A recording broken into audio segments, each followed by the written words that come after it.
पवन सिंह ने Haryana music industry की artist Anjali Raghav से माफी मांगी है। क्या भोजपुरी गायक पवन सिंह की टीम की तरफ से कोई बयान जारी किया गया है? क्या इस मुद्दे पे इंस्टाग्राम हैंडल से अंजलि राघव ने कहा, ये भी बात बताएंगे, तो वीडियो को लास्ट तक देखिएगा।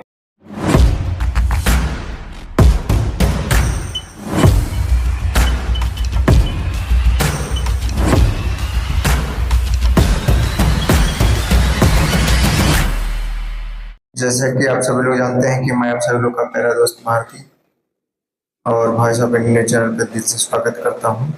कल जो लखनऊ इवेंट के दौरान पवन सिंह और अंजलि राघव के बीच का जो विवाद है सोशल मीडिया पे ट्रोल का मुद्दा बन चुका है।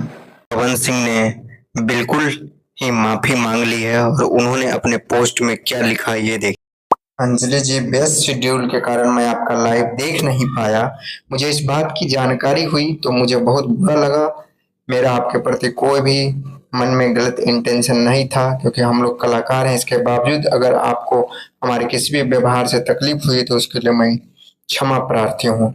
इतनी बड़ी बात एक बड़े कलाकार ने अपने इंस्टाग्राम पेज पे खुद लगा। राम राम,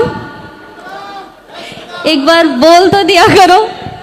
राम राम। रुक रुक, कुछ लगा है, हटाओ हाथ। अरे हाथ हटाओ। अरे यार हाथ हटाओ ना भैया। ठीक है। कभी बातों से पुराना नाता है। आपको याद होगा लखनऊ के एक इवेंट में भगवान का रास्ता लड़की मिले तोहरे जैसन में मोनिका मिश्रा के साथ उनका विवाद हुआ था, जिसमें मोनिका मिश्रा ने उनका ऑफर रिजेक्ट किया था फिल्म में काम करने का। और उनके इंस्टाग्राम स्टोरी में देख सकते हैं कि उन्होंने लाइव आके यूजर्स के ट्रोल के वजह से वीडियो बनाया था, और उस लाइव में उन्होंने क्या क्या बोला वो मैं आपको अभी इस वीडियो के अंदर ही सुना रहा हूँ। राम राम जी, मुझे आप लोगों से बहुत जरूरी बात करनी है, क्योंकि मैं 2 दिन से बहुत ज्यादा परेशान हूँ। क्योंकि कंटिन्यू मेरे पास डीएम आ रहे हैं कि ये जो लखनऊ वाला इंसिडेंट हुआ, इसमें मैंने कुछ बोला क्यों नहीं, एक्शन क्यों नहीं लिया, थप्पड़ क्यों नहीं मारा।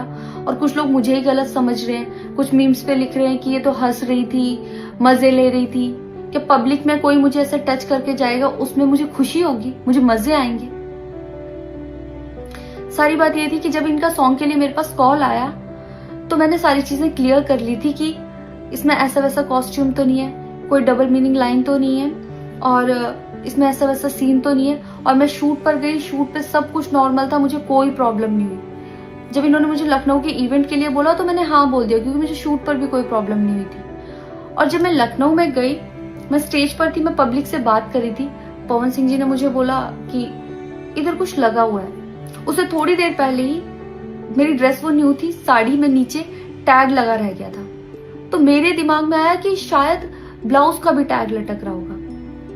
मैं हंसकर उस चीज को दबा रही थी कि अगर मेरा टैग लगा भी है तो वो चीज जिस टाइम मैं पब्लिक से माइक में बात कर रही हूँ उस टाइम ना बोल के साइड में भी बोली जा सकती है, इसलिए मैं उस चीज को उस टाइम पे दबा रही थी। मैंने हंस के टाला, अवॉइड किया और फिर दोबारा बात करने लगी। वो बोले नहीं कुछ लगा है, नहीं कुछ लगा है। तो मैंने कहा नहीं लगा। वो बोले लगा हुआ है। तो मुझे लगा कि शायद लगा ये तो मेरे को लग रहा था कि कुछ लगा है, इसलिए ये बोल रहे हैं। और पर फिर भी मैंने हंस के वहां पे टाला, पब्लिक से अपनी बात कंप्लीट की। कंप्लीट करने के बाद जब मैं अपने टीम मेंबर से मैंने पूछा साइड में जाके कि कुछ लगा है, क्या लगा है, उन्होंने बोला कुछ भी नहीं लगा था।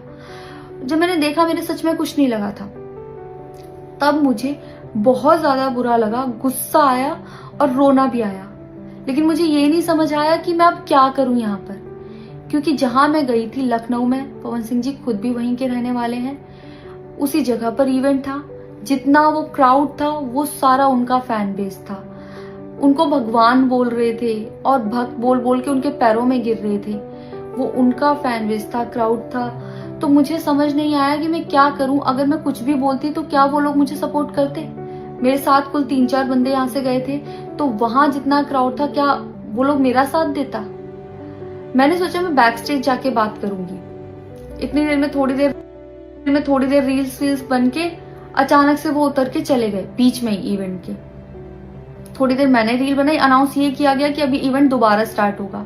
डिनर के लिए अनाउंस कर दिया गया, मैं भी उतर के चली गई और इवेंट वहां पे खत्म हो चुका था। अनाउंस किया गया था सिर्फ कि दोबारा होगा।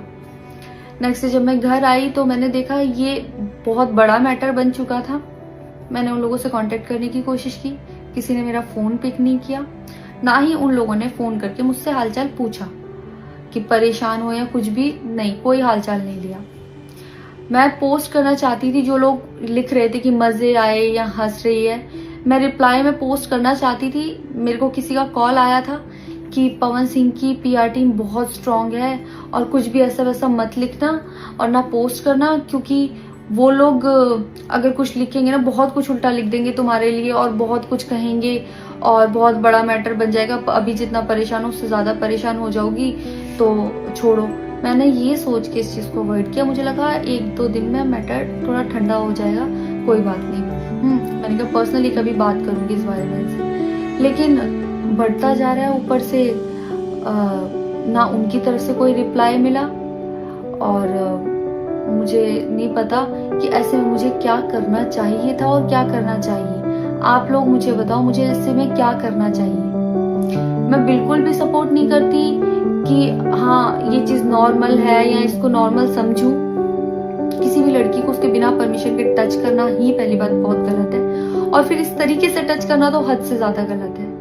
यही सेम चीज़ अगर हरियाणा में हुई होती ना तो मुझे जवाब देने की ज़रूरत नहीं पड़ती। यहाँ की पब्लिक अपने आप जवाब दे देती, यहाँ की ऑडियंस फुल सपोर्ट करती और जवाब देती, लेकिन मैं उनकी जगह पर थी, वो यहाँ पे नहीं थे। इससे मुझे ये लेसन मिला है कि मैं भोजपुरी इंडस्ट्री में अब काम नहीं करूँगी। आर्टिस्ट हूँ तो नई नई चीज़ें ट्राई करने का मन करता है कि ये भी ट्राई करूँ, ये भी ट्राई करूँ, ये भी ट्राई करूँ। कुछ भी अलग सा आता है तो करने का मन करता है कि कुछ अलग होगा, कुछ नया ट्राई करती हूँ। और वो भी पवन सिंह जैसे सीनियर आर्टिस्ट के साथ कोलैबोरेशन थी तो हुआ कि हाँ कर लेती हूँ। होता है, अगर वो भी नहीं होते तब भी अगर कोई मेरे पास मराठी का भी प्रोजेक्ट आता तो मैं सोचती कि हाँ कुछ चेंज होगा, कुछ नया सीखने को मिलेगा, ट्राई करती हूँ। पर ये भोजपुरी में काम करने के मेरे साइड इफेक्ट थे जो मेरे साथ हुए। मैं अपने परिवार में, अपने हरियाणा में खुश हूँ। मुझे नहीं करना काम भोजपुरी में, पर आप लोग मुझे ज़रूर बताना कि इस सिचुएशन में अगर आप होते और आप वहाँ पर होते तो आप उस टाइम पर क्या करते और मेरी गलती कहाँ है। इस मामले में पवन सिंह के भाई ने क्या कहा और पवन सिंह की सच्चाई बताई कि ज्योति सिंह लगातार अपने पति से मिलने के लिए फेसबुक पे पोस्ट कर रही है, फिर भी उनके पति उनसे नहीं मिल रहे हैं। तो इस पोस्ट को आप लोग देखिए, पूरे फेसबुक पोस्ट को आप लोग पढ़िएगा। इसमें ज्योति सिंह डायरेक्ट पारिवारिक और आर्थिक मुद्दों पर बात करने के लिए पवन सिंह को बार-बार कॉल करने की कोशिश करती है, लेकिन से कोई रिप्लाई नहीं आती है। टाइप से पवन सिंह पे डायरेक्ट आरोप लगाते हैं, मेरे माँ बाप की इज्जत के साथ खेलने का काम किया जा रहा है। ये सारे आरोप लगा इस पोस्ट के अंदर से। इस पोस्ट के माध्यम से ज्योति सिंह ने रिप्लाई देते हुए बोला कि बात तो सही बोले, आप जिस पे बीतता है वही जानता है। हमारा इतना हैसियत नहीं कि हम आपसे सवाल जवाब करें, लेकिन आपकी पत्नी होने के नाते मैं आग्रह कर रही हूँ एक बार बैठ के आप बात कर लीजिए। आप या आपके लोगों ने मेरा एक बार फोन उठा लिया होते तो मुझे सोशल मीडिया का सहारा नहीं लेना पड़ता। आपके और हमारे रिश्ते के बीच